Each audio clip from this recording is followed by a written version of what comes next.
Okay, so I had a question regarding motivated seller lead generation for pay-per-click.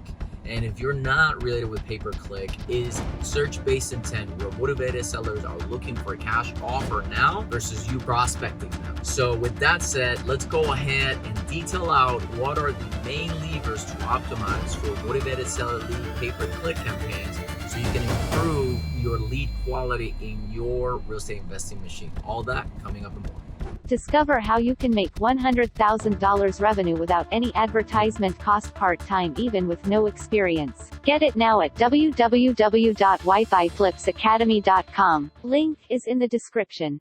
All right, everybody, if you don't know me, my name is Joel Aponte, and welcome to my channel in which we help you build your house buying machine. Now, a lot of people that I talk to in the DMs and reach out to me in Instagram are asking me, what is your best lead source for motivated seller leads? And how can you have a remote team that is closing deals for you without ever meeting the seller, ever meeting the buyer, and all done online? So one of the key things is having high intent motivated seller leads.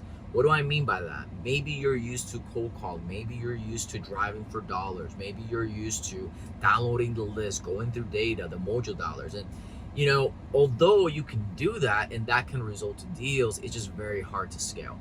So in this video, we're gonna break down what are the three main things that you have to optimize for in your motivated seller leads campaign so that your pay-per-click campaigns bring you motivated seller leads 24/7, okay? So the first one that I want you to consider is how old or how new is your Google pay-per-click account, your Google Ads account. Why? Because if you don't feed that artificial brain the correct information and a good amount of information, you're not going to be able to see optimization in your account. So the first thing is location. The wider you go, like if you go statewide, your cost of impressions are going to be lower and your cost per lead is going to be lower. The pro is cost. The con is that there's going to be leads that come in out of the boonies and you'll never be able to do much with anything with them. At the same time, there's going to be some leads that come out of some markets, and you have to be able to know how to contract over the phone. Now, the beauty about going wide and then narrowing down, right, to your specific markets is you're feeding information to the artificial intelligence of your account. So you want to get to, probably 30 to 50 conversions, right, before narrowing down anything else. The narrowest I would go is county-wide, and that in itself can get pretty expensive for high competitive markets. I've seen cost per lead as high as $300, $400. Now, the ideal for me is what they call Nielsen DMA. That stands for Defined Metropolitan Area. So if you go ahead and start statewide, get your 30 to 50 conversions, and then go ahead and narrow down to that DMA, that marketing area, it's gonna cover more than one county possibly. And if you want to narrow down even further to county, you can, but it's very important to understand that the narrower that you go down, the more expensive your impressions and your cost per lead is going to be, okay? Now, that's the first thing to optimize for, right? Now, after your account has seasoned, 30 to 50 conversions, you start narrowing down kind of the DMAs that you're after, then the second thing you definitely want to optimize for is keywords.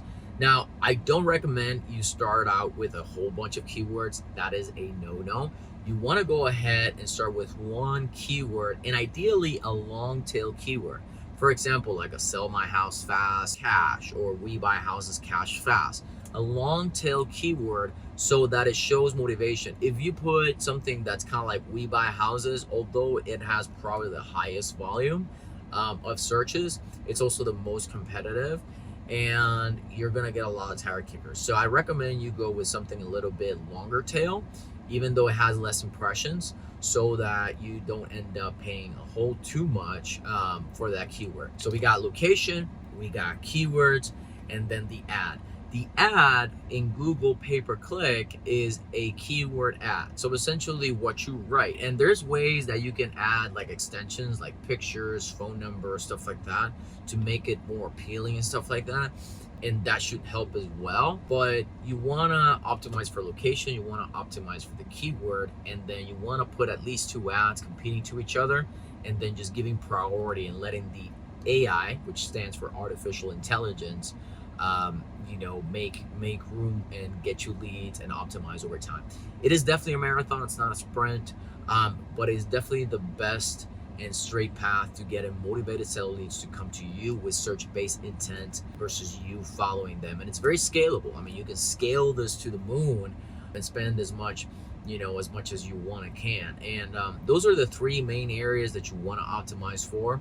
So I hope you enjoyed this video. Make sure you click like, subscribe, you know, ring that bell, and check out the links to the free resources we have in the description. I hope to meet you someday and speak someday. Take care. Bye-bye.